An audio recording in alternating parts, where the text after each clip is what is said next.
So we are done with the second module as well, which is image compression. It was a relatively very small module, so we were able to complete it quite fast. So the next obvious module would be what, once we are done with text and image, what is remaining to compress is video compression. So the course is divided into two parts. So as the name suggests, it is what, data compression and encryption. So first half relates with compression, second half relates with encryption. So we are in the last part of the first half. So we are already done, as I said, with text compression, image compression. Now we are up to video compression. So once this module is complete, we'll go to the second half of the course, which is image compression. Okay, so let's start with this.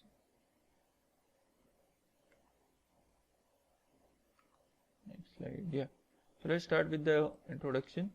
So again, this image is very important when we are talking about compression. So again, I have come to this image purposely. So this is our normal HD 720 pixel which you see in YouTube option, then 1080p which you see in YouTube, and apart from this you directly see 4K if it is available, if the uploader has used it. So let's see why we require video compression again. So video processing applications require large storage and channel speeds for transmission. So this is just a statement. So let me just prove it. So I'll go to calculator. Okay, so again let's take a, which image shall I take? I'll take a HD image, not full HD. So 1280 by 720, 1280 by 720, right? So I am using a video resolution of 1280 by 720. So these are pixels, and each pixel will contain 3 colors, and each color is of 8 bits. So 3 colors, 24 bits. So we multiply by 24. So these are how many bits? So you need tens, hundreds, thousand, 10,000, lakh, 10 lakh, crore. So it is 2 crores 21 lakhs 18,400 bits. So again, this is quite hard to use. So I'll divide by 8 to convert it to bytes. Still it looks hard. 2 million, 2.7 million. Let's divide it by 1024. So this is what, 2700 KB. So let's divide again by 1024 to convert it to MB. So this is what, 2.63, so around 3 MB, right? So you might say, sir, we are only having a 3 MB video for 720 pixels. That is not the case. This is, I can say, I have multiplied by 1, so it is for 1 second only. As it is obvious, video might be for 1 hour, 2 hours, 3 hours, and so on. So let's assume we are watching a movie, and nowadays movies are not 3 hours in our country. They are usually maximum up to 2 hours. So let's multiply by 2. So this is for hours. So let's multiply to convert it to seconds by 60. So this is in minutes. So again by 60. So this is what, in seconds. And we had converted it to what, 18 MBs. We had converted it into MB. So this is what, around 19,000 MB. So again divide by 1024 to convert to GB. So this is our one HD movie of 720 pixel. So it is around 18.5 GBs, and it is a 2 hours movie. So 18.5 GB is for how much? 720 pixel. So you can imagine what will happen for full HD, quarter HD, 4K and 8K, right? So just to again give you an idea, let's take a full HD image, because everyone likes to see 1080 pixel. So 1920 by 1080. So 1920 by 1080 again into 24. So this is bits. So again say 2 hours movie. So 2 into 60 into 60. Right. So this is in bits. So divide by 8 bytes, divide by 1024 kilobytes, divide by 1024 megabytes, divide by 1024 gigabytes. So 42 GB will be a full HD movie. So imagine just transferring this data from your external hard disk to a laptop. How much time will it take? Okay, so what do we do? So we require compression, right? So compression is inevitable for storing as well as transmitting data, because you cannot transfer 42 GB data, right? So we require compression. So let's start with the actual syllabus. So first topic in the syllabus is analog video. So what is analog video? So first question is, what is analog? So our simple sinusoidal signal is analog. Why is it called as analog? Because it is representing the signal at each and every instant of time. That is, we have a value at each and every instant of time. You can also have the example for analog as a speedometer, analog speedometer, which has a nail which is moving from 0 to 10. So it takes each and every value from 10. So it is what an analog device. So that is about analog. So what is an analog video? An analog video camera converts the image it sees through its lens to an electric voltage. So that is what it can say. Again, it is like a transducer that varies with time according to the intensity and color of the light emitted from the different image parts. So this intensity and color is what is stored. So it is nothing but light intensity. So you can also relate this to, you might say, how is it converted to voltage? The same way, if we use a mic, your voice is getting converted to some form of voltage signal. So that is in the same way the image is also converted into a voltage signal. So the best way to understand this signal is to see how a television receiver responds to it. And what is a television receiver? A CRT. Nowadays we use plasma, LCD and LED TVs, but we always start with the conventional way and then we go to the modern techniques. So what happens in a CRT, which stands for cathode ray tube? We have a cathode at the left end and we have the screen at the right end. So cathode does what? It consists of an electron gun. So it emits electrons, right?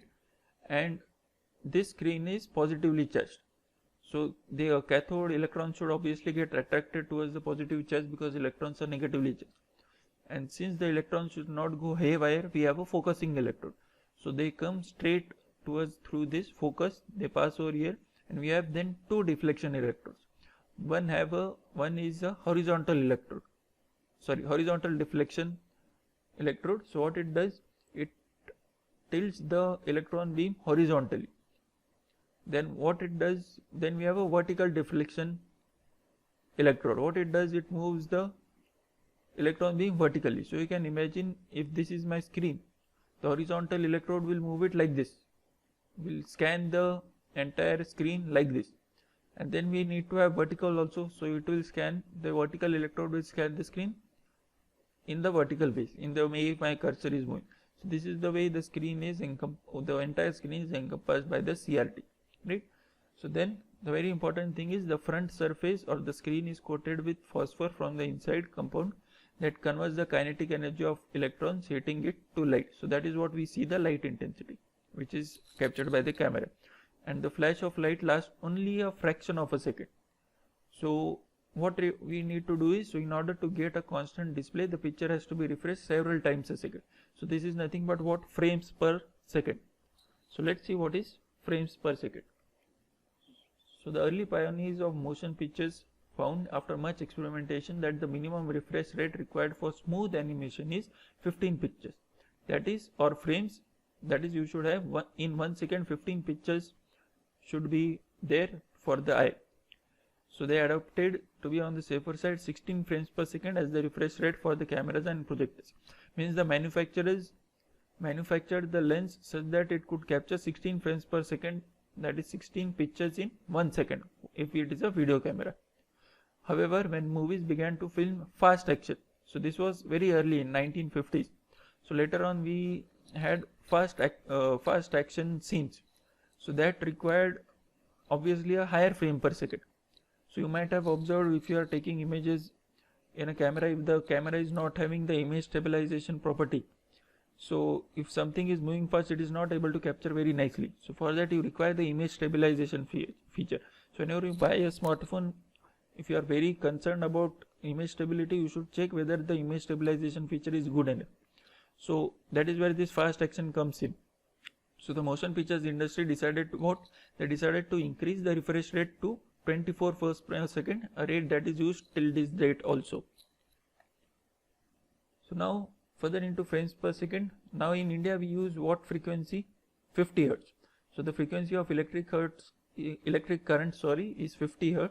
So television standards used such as PAL and SECAM, so these are the television standards used, employ a refresh rate of 25 frames per second. Why? Because it is a simple multiple of 50 Hz. So this is convenient for transmitting a movie on television. the movie which was obviously filmed at 24 frames per second only, but shown as 25 frames per second, which is not differentiable. So next important thing regarding video is aspect ratio. So the aspect ratio of 4:3 was selected for the first movie cameras and projectors that were built and was adopted by the early television in the 1930s. Obviously these were black and white. In the 1950s, after many tests on viewers, that is the feedback from the viewers or audience, the movie industry decided that people prefer larger aspect ratios and started making widescreen movies with aspect ratios of 1.85 or higher. So influenced by that, the developers of digital video, which we'll see in the next section, video opted for the large aspect ratio of 16:9. So how can we prove which aspect ratio we are using for a digital video? So let's again go to our very important image at the introduction. So if you take 1280 by 720, again I'll go to my calculator. Let's clear this. So 1280 I divide by 16. What number I get? 80. So remember this number. So 720 again I divided by, now I divided by 9. So what I get? Again 80. So first, so 120 by 720 is the resolution for video. So I have divided it by 16, I have divided it by 9. That is I am getting a ratio of 16:9 because 80 is same. So 80 will get cancelled. So I am getting aspect ratio of 16:9. Similarly, let's take a full HD image, 1920 by 1080. 1920 by 60. 120. So 1080 by 9. Again 120. So again we are using what? 16:9 aspect ratio. So aspect ratio is what? The ratio of this width of the screen, maybe of your television, to the height of the television. That is the aspect ratio. So it was found that almost all the audience or most of the audience prefers wide screens. That is why aspect ratio was increased from 4:3 to 16:9. So 16:9. So it is how much? Around 1.8. Right? And if you don't know, if you are having a 52-inch television screen, so it will always be the diagonal measurement of the television screen. So this should be 52 inch. So you can measure it at your homes. So let's go to our original slide. Okay, so we are already done. I hope you have understood what is aspect ratio. So next, after analog video, we have something called as composite video. I will not go in detail in here because you might have already done it in TV engineering course. So the common television receiver found in many homes receives from the transmitter a composite signal. So now what is a composite signal? Where the luminance and chrominance components are multiplexed. So what is luminance and chrominance we'll discuss in the further slide. However, the basic black and white signal becomes the luminance because it contains the brightness information which we'll see in some time, and two chrominance components C1 and C2. Now the C1 and C2 can be many things. So these can be U and V, CV and CR, I and Q, or any other chrominance components. So the main point is that only one signal is needed. If the signal is sent on the air, only one frequency is needed, and if it is sent on a cable, only one cable is needed. So that is the advantage of using composite video. So let's see how is it transmitted. So I have a camera, so it generates a color image. So it is RGB video. So then it is applied a gamma correction. So what is gamma correction? The brightness, that is the luminance information captured by a camera, is usually non-linear. However, our eye finds it easy to work in linear fashion. So gamma correction helps it make linear. So that is what gamma correction does. It makes the brightness thing linear. So then this RGB, because of gamma correction, becomes R prime, G prime and B prime. So this then is converted to Y, C1, C2. That is luminance and chrominance components as mentioned in the second point. So then it is encoded using our encoding techniques. So then this is our this becomes the standard NTSC, PAL or SICAM technique, and then it is transmitted over air or a cable. Then it is decoded. So after decoding, we again get Y, C1, C2. Then again using the inverse of this, we get R prime, G prime, B prime. So then if we take the example of NTSC, it uses the YIQ components. As we saw here, we are getting Y from the luminance and INQ from the chrominance, right? So Y is calculated as this, R prime, B prime, this should be G prime. So R prime, G prime, B prime, R prime, G prime, B prime, in this way it is calculated. So we get from R, G, B prime, we get a YIQ, and at the receiver what we'll be having RG prime. So from we'll be having YIQ. So from YIQ we'll again get the original RGB. So this is the way it is done. So then we have something called as component video. So what is the problem with composite video? It is cheap, that is good, but it has problems such as cross luminance and cross luminance artifacts, which we saw in the last lecture as a image in the browser in the displayed image. So high quality video systems often use therefore component video, where 3 cables or 3 frequencies carry the individual color components. So instead of 1 cable, we are having 3 cables now. So this is again the diagram for composite video. We have a camera, it generates a RGB video. Again gamma correction is applied, so it becomes R prime, G prime, B prime. Then we convert the to luminance and chrominance components. Again, what does Y luminance mean? It contains the brightness information, and chrominance contains what? Color information. So brightness conveys the brightness information, and chrominance conveys the color information. So we have what? Y C1 C2. So we send it through a cable. So then we decode it to RGB, so we get the original R prime, G prime, B prime on the television. Then finally we have digital video.